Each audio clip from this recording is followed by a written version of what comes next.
Feminists are probably some of the most annoying people on planet Earth because they say absolute nonsense. But before we get into the video, make sure you guys like the video as much as possible. Hit the notification bell so that you're notified when one of my videos come out. Subscribe to the YouTube channel and let's get into the video. A new shocking report calls violence against women and girls a national emergency. That's as 3,000 offences are recorded every single day. Well, police chiefs warn that young men are being radicalised online into extreme misogyny by influencers like Andrew Tate, in the same way that terrorists draw in followers. So are influencers like Andrew Tate radicalising young boys online, and could they even be to blame for rising violence against women? Already we start off with some stupid claims, and they liken following Andrew Tate to terrorism and the way they bring in groups for terrorist activities. You can't make this up. These people get online and say this nonsense, and of course dumb people believe in them. Well, the writer and broadcaster Emma Webb says influencers like Andrew Tate are promoting misogyny, while the podcaster Jake Julius says boys need more masculine role models. Well, OK, Jake, let's have you put your case first. Well, I think that the real problem you're looking at here, particularly with the UK, is that you have a feminized liberal culture that has imported a much more masculine culture with mass immigration of Islamic people. And these people have very pronounced ideas about gender roles, and these people don't believe that Timmy can become Tammy if he decides to, if his blue hair Marxist teacher tells him he can. So you guys have a lot bigger problems to worry about than Andrew Tate, so it's laughable. OK, well, Emma, Andrew Tate lost... That was a very great point from Jake, and I can attest to the fact that what he's saying is absolutely true because I live in England, and due to immigration and a lot of immigrants that live here, or as they possibly call themselves, they would say that they're British, they have been importing and have imported a lot of their ideologies here, namely being Islam, which adopts a culture of masculinity and a patriarchy, which definitely doesn't go with the liberal mindset of what's going on in England right now and in Western worlds right now, where as Jake rightfully pointed out, they believe Tommy can change himself to Tammy. So the more that they continue to allow this to happen, it's not Andrew Tate that they need to worry about, it's more of them that they need to worry about, because once they dominate the whole of England, trust me, they're going to make a patriarchy of this society, and they're going to implement Islam into the country, and trust me, you won't be able to say that you want to change from Tommy to Tammy. And make sure you guys go and subscribe to Jake Rattlesnake TV's channel. I'll have it linked in the description below. Let's get back into it. Lots of people have mentioned, I think even teachers are now warning against Andrew Tate in the classroom. How much influence do you think he has, and is he promoting misogyny in a way that could potentially encourage men and young boys to be violent against women? Well, he is very popular, but actually I do agree with Jake. I think that we do have much bigger problems than Andrew Tate when it comes to people's attitudes towards women. The problem with Andrew Tate is that he is very popular, but he's also, I think, a very good role model for young men. I don't think he's a role model of traditional male values in any way. And I don't think, in many ways, actually, that he is promoting the opposite of the kind of manners that we want young boys to have towards women. Emma, I think your line is a bit inaudible, so we'll try and fix that. And shall we turn back to Jake? Because the problem is, Andrew Tate. Yeah, I've seen some of it.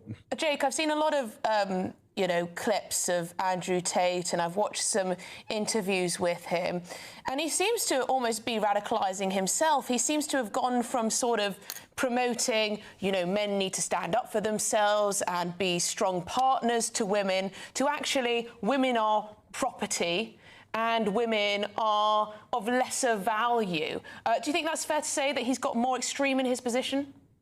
No, I don't. I think, first of all, you have to understand that a lot of what he does is on Twitter, it's comedy. So you have to take it with a pinch of salt. And if you actually listen to his interviews in more detail, you'll find that his views are actually much more nuanced than that. So maybe go and research it. But some of the things that Andrew Tate does not promote... Jake, I've actually listened to him at length. I've actually listened to him at length. Oh, well, you've strawmanned his position, so maybe listen again. But some of the positions that he doesn't promote are things like crime, pornography, transgenderism, video games, male feminism, drinking, taking drugs, and also New Age spiritualism. Some things that men are actually turning towards that are actually destructive. Well, it could be argued that men turning towards forcing women to stay at home and be subjugated in domestic life is also fairly dangerous. And this is the problem I have with a lot of liberal media and just media in general. They like to try and demonize people that they don't already like by using certain words just the way this host used words. He said Andrew Tate promotes women being forced to stay at home and subjugates them. I've listened to a few of Andrew Tate's interviews and I agree with some things he says, and then some things he says also I don't agree with, and I've never heard him say that you should force your woman to stay at home. But of course, because these people don't like someone, they'll push an agenda and say certain things that someone's never said, and as Jake rightfully pointed out, they strawman their positions. But as I usually say, I don't expect much more from these people. Perhaps more dangerous than video games. Well, this is the thing that obviously you've been feminized by the feminism that is in the water that you drink and the air that you breathe, my friend. But this is the problem with feminism, that they think that women are being subjugated when actually a lot of women would love to stay home. A lot of women would love to be stay-at-home mothers. And actually, it's one of the most difficult jobs that you can possibly do is raise people. So if you raise 3 or 4 people and you're a mother, then you've done an amazing thing. But unfortunately, with messaging like this, the feminist messaging will actually denigrate motherhood. A lot of women won't feel subjugated, I'll tell you that much. Find it hard to sort of understand how I've been feminized if I think that women have a role in the workplace. I don't quite see how that is more feminine. But shall we turn back to Emma Webb? Let's hope that your audio is working. What do you make of this entire dichotomy? Look, just to repeat what I said in case people couldn't hear me, I don't think that Andrew Tate is the problem when it comes to violence against women.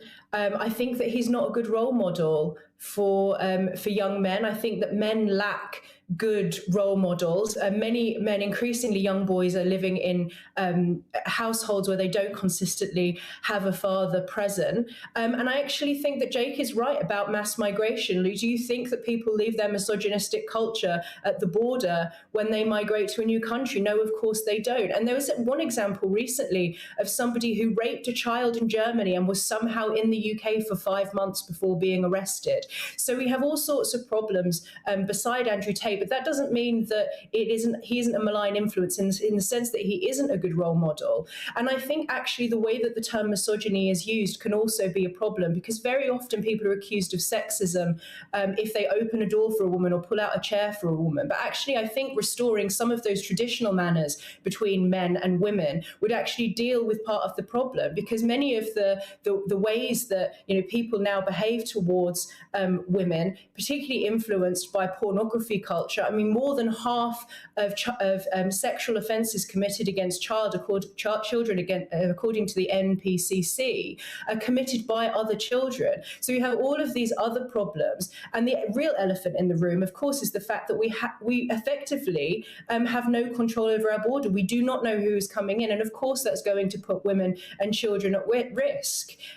So yes, I do think that Andrew Tate is not a good role model, but I think that we have a much bigger problem on our hands. And she brings up some valid criticisms, and as I've said, there's some things I agree with Andrew Tate on, and then there's some things I really disagree with him on. But of course, with the liberal media, they don't really care about the main issues of the society. They're trying to push an agenda and looking at the wrong things, such as looking at Andrew Tate and his supposed misogyny, when there's other things you should be looking at, like immigration. But of course, they don't care, and trust me, it'll be too late by the time they realize that they're looking at the wrong things. They don't look at the single mother epidemic. They don't look at the fact that there's no masculine figures for men. They don't point to the fact that they're importing other patriarchal systems who will eventually possibly take over the country. They point at Andrew Tate. And Jake, just to challenge you on these online influencers like Andrew Tate, I find that a lot of them are very outspoken about how people should be living their lives. So marriage and having children and looking after your family and working hard. But then you look at them and they're not really living their lives in that way. They're usually unmarried. They usually got lots of girlfriends. They're usually just flashing superficial things like a new car and whatever else. Not necessarily living by the standards that they set for other men. Yeah, no, I think that's a very fair assessment. You'd have to tell me specific examples. If you're talking about Andrew Tate, I'm sure you're aware that he's converted to Islam, so he believes in the whole having 5 wives thing. I don't believe in that. But I think the more important issue here that our other guest, I'm so sorry I forgot your name, but just Emma. raised is the fact that is that you guys have like a lot of mass migration happening, which is a big problem. And this is something that's not new, guys. Tommy Robinson was talking about this over a decade ago when he was saying that there are grooming gangs grooming young women in English towns, and the media and the police wanted nothing to do with it. Yeah, and there have been a number of inquiries into that now, and thankfully the problem is being addressed and much more spoken about in the mainstream, not least by our own Charlie Peters, who made a fantastic documentary on the grooming gang scandal, aired here on GB News. I'm afraid we've run to the end of that conversation, but Jake Julius and Emma Webb, thank you so much for your contributions.